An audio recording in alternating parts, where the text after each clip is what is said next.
বসে আছে আর মসজিদের ইমামদেরকে হক কথা বলতে দেয় না, আছে না? ইমাম সাহেবরাও, আমি কিন্তু পাইকারি কথা বলছি না, আলহামদুলিল্লাহ যোগ্যতা সম্পন্ন ইমাম আছেন যারা কথা বলেন।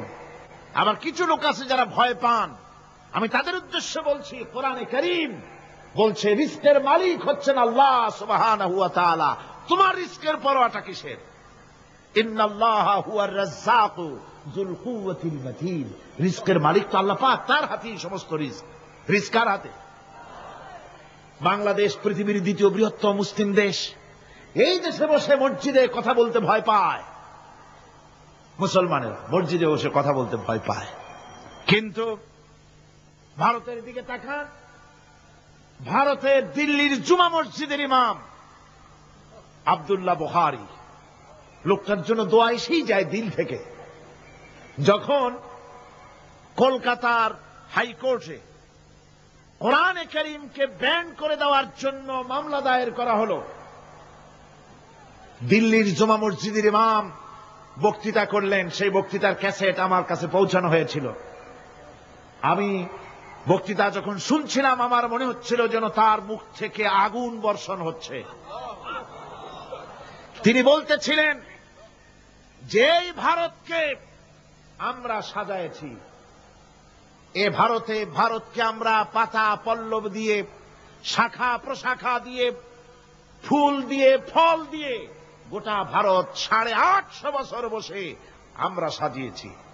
এ ভারতের কুতুব মিনার আমার, এ ভারতের তাজমহল, শীষমহল, এ ভারতের দেওয়ানি আম, দেওয়ানি খাস, এ ভারতের যা কিছু দেখার, যা কিছু সৌন্দর্য সব মুসলমানেরা করেছে। সেই মুসলমানদের কলিজা, সেই মুসলমানদের রূহ, গোটা পৃথিবীর মুসলমানদের মগজ, পৃথিবীর শ্রেষ্ঠ নিয়ামত আল্লাহ রাব্বুল আলামিনের আখেরি কালাম কোরআনের বিরুদ্ধে কেস হয়েছে। আব্দুল্লাহ বুখারী বলছেন, এই কোরআনের বিরুদ্ধে কোরআন ব্যান করার মতো রায় যদি ভারতের কোন জজ মুখ দিয়ে উচ্চারণ করে কোরআন ব্যান করা হলো, তিনি বলছেন আমি ভারতের জুমা মসজিদের ইমাম শুধু নই, ভারতের 20 কোটি মুসলমানের ইমাম আমি। তিনি বলছেন যদি কোরআনে কারীমকে ব্যান করার রায় ঘোষণা করবে যে জজ, সে জজকে আমি পায়ের নিচে পাড়ায় ধরে বাম হাত দিয়ে তার জিহ্বাটা টেনে ছিঁড়ে ফেলে দেব।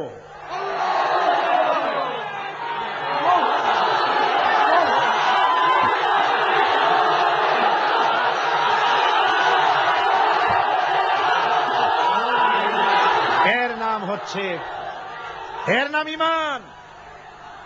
জোরে বলেন, এর নাম কি? এর নাম ইমান।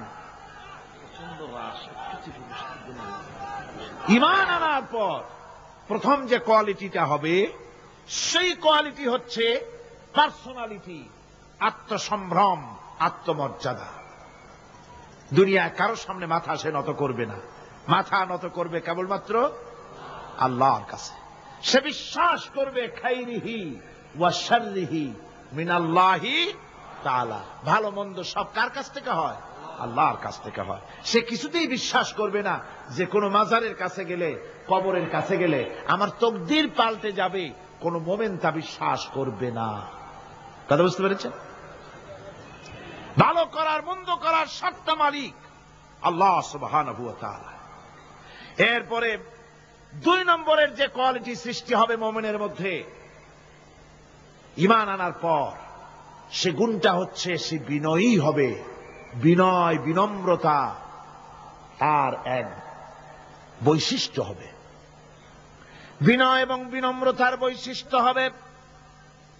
তার কারণ হচ্ছে ঈমান আনার পরে সে জানতে পেরেছে আল্লাহ রাব্বুল আলামিনের কর্তৃত্ব থেকে বেরিয়ে আসার ক্ষমতা কারো নাই। অহংকার করে যাব কোথায়?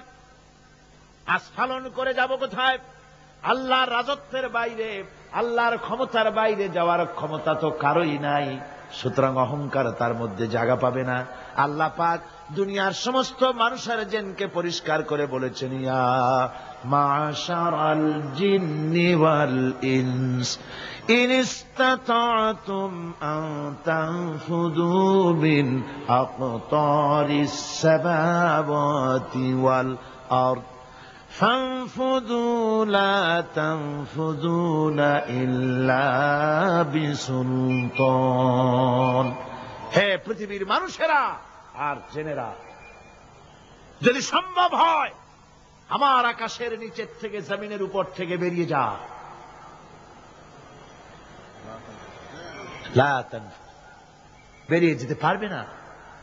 আমি আকাশ এবং জমিন থেকে যদি সম্ভব করতে পারো বেরিয়ে যা। আর যদি কোনো আকাশ থাকে তার নিচে যা, আর যদি কোনো জমিন থাকে তার উপরে যাও। এমন দেশ যদি পাও যেখানে আমার আলো ছাড়া কোনো আলো আছে, আমার বাতাস ছাড়া কোনো বাতাস আছে, আমার চাঁদ সূর্য ছাড়া কোনো চাঁদ সূর্য আছে, যাও সেখানে। আল্লাহ রাব্বুল আলামিন বলেন নাই এরকম যাওয়ার কোনো উপায় নাই। আমি আল্লাহ রাব্বুল আলামিন আকাশ আর জমিন দিয়ে প্যাকেট করে রেখেছি, আটকায় রেখেছি। আমার রাজত্ব থেকে, আমার ক্ষমতা থেকে, আমার কর্তৃত্ব থেকে বেরিয়ে যাওয়ার ক্ষমতা কোনো মানুষের নাই, কোনো জিনের নাই, কোনো প্রাণীর নাই। সুবহানাল্লাহ বিহামদিহি। মানুষ হচ্ছে অহংকার কিসের হবে? তোমরা হচ্ছ ফকির। আল্লাহ পাক বলছেন, ওয়াল্লাহুল গনিয়্যু ওয়া আনতুমুল ফুকারা। আল্লাহ হচ্ছেন গনি। আল্লাহ কি? গনি, বেনিয়াস, বেপরোয়া।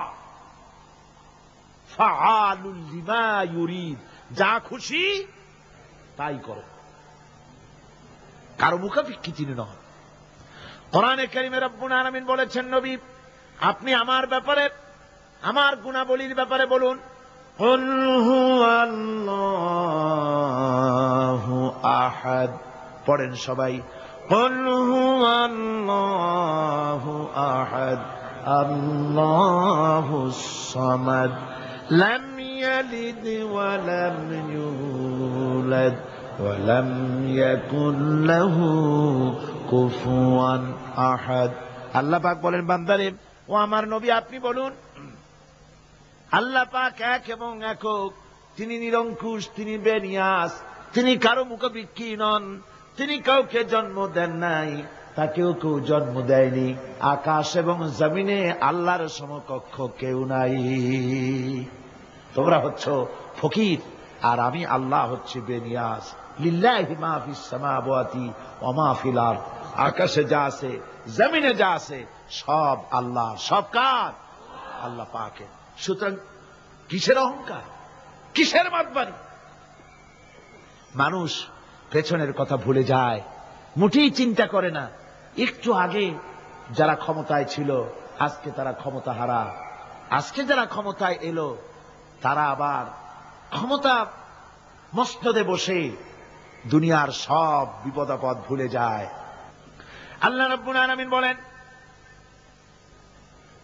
যারা নাকি মোমেন বান্দাদের বিনয় এবং বিনম্রতা তাদের মধ্যে সৃষ্টি হয়ে যাবে, তার কারণ হলো আল্লাহ পাক বলেছেন, ওয়ালা তামশি ফিল আরদি মারহান ইন্নাকা লান তাখরিকাল আরদা ওয়া লান তাবলুগাল জিবালা তুলা।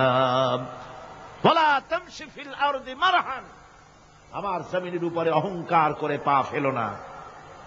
তুমি কি পারবে অহংকার করে আমার জমিনটাকে ফাটাই দিতে?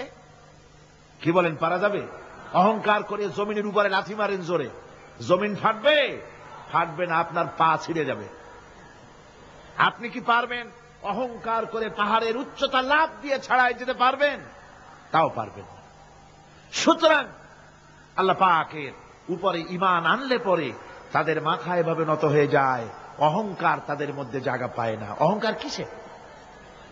কিসের অহংকার তোমার? মানুষ তার জন্মের কথা, কোরআনে কারীম বলে মানুষ কি তার জন্মের কথা স্মরণ করে না?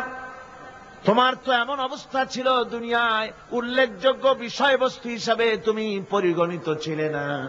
তুমি হচ্ছ, তোমার জন্মের উৎস কথা হচ্ছে এক ফোঁটা নাপাক পানি, এমন নাপাক পানি যা শরীর থেকে নির্গত হলে পরে গোসল করা ওয়াজিব হয়ে যায়, এমন এক ফোঁটা নাপাক পানি যার জন্মের উৎস, তার আবার অহংকার কিসের? পৃথিবীতে অহংকার যারাই করলো আল্লাহ পাক তাদেরকে ভালো করে দেখায় দিলেন।